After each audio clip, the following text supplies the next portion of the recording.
Assalamualaikum warahmatullahi wabarakatuh. Saya Diana Holidah, NIM E2019-1127 dari kelas Perbankan Syariah 3, Fakultas Ekonomi dan Bisnis Islam.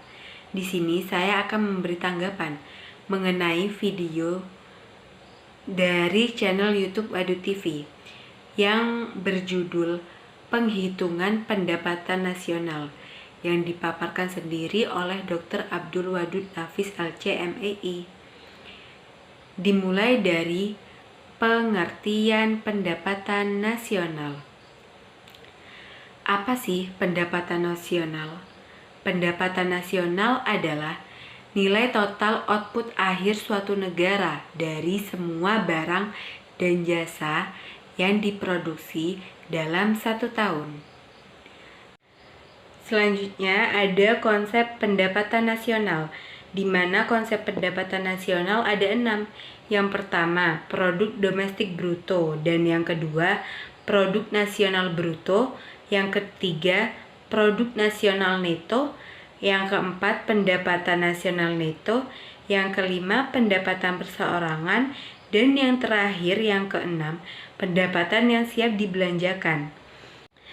Adapun produk domestik bruto merupakan jumlah produk baik barang maupun jasa yang dihasilkan oleh unit-unit produksi di dalam batas wilayah suatu negara atau domestik selama 1 tahun. GDP memiliki rumus sebagai berikut. GDP sama dengan pendapatan masyarakat dalam negeri ditambah pendapatan asing luar negeri. Selanjutnya, produk nasional bruto adalah nilai produk baik barang maupun jasa yang dihasilkan oleh penduduk suatu negara nasional selama 1 tahun, termasuk yang dihasilkan oleh warga negara tersebut di luar negeri. Jadi, jika ada seorang Indonesia yang menjual pakaian di Vietnam, barang atau jasa yang dihasilkannya termasuk ke dalam GNP. Adapun rumusnya sebagai berikut. GNP sama dengan pendapatan WNI dalam negeri ditambah pendapatan WNI luar negeri dikurangi pendapatan asing luar negeri.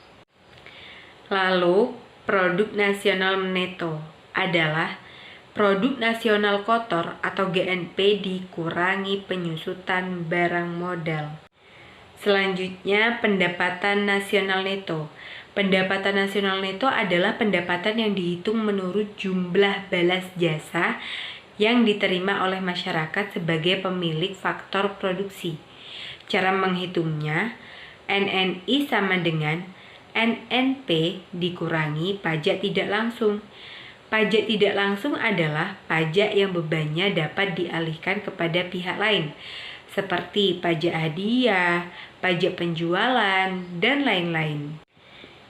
Yang kelima, pendapatan perseorangan atau PI merupakan jumlah pendapatan yang diterima oleh setiap orang dalam masyarakat, termasuk pendapatan yang diperoleh tanpa melakukan kegiatan apapun, misalnya gaji seorang karyawan kantoran, maupun pendapatan wira swasta yang didapatkan secara berantai.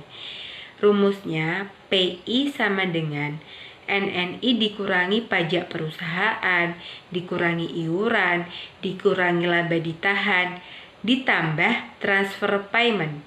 Transfer payment adalah penerimaan yang bukan merupakan balas jasa produksi, melainkan diambil sebagian dari pendapatan nasional tahun lalu, seperti pembayaran dana pensiunan, tunjangan pengangguran, dan sebagainya.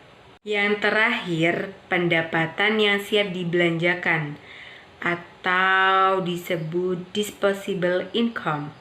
Pendapatan ini adalah pendapatan yang siap untuk dimanfaatkan guna membeli barang dan jasa konsumsi, dan selebihnya menjadi tabungan yang disalurkan menjadi investasi. Rumusnya adalah DI sama dengan PI dikurangi pajak langsung, di mana pajak langsung adalah pajak yang bebannya tidak dapat dialihkan kepada pihak lain, seperti pajak pendapatan.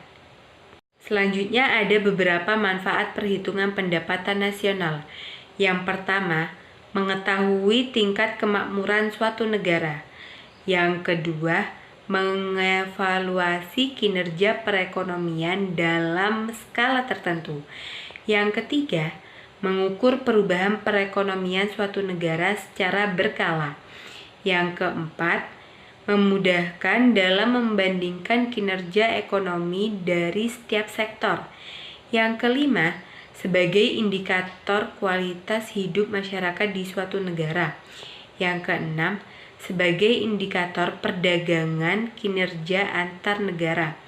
Yang ketujuh, sebagai indikator perbandingan kualitas standar hidup antar negara.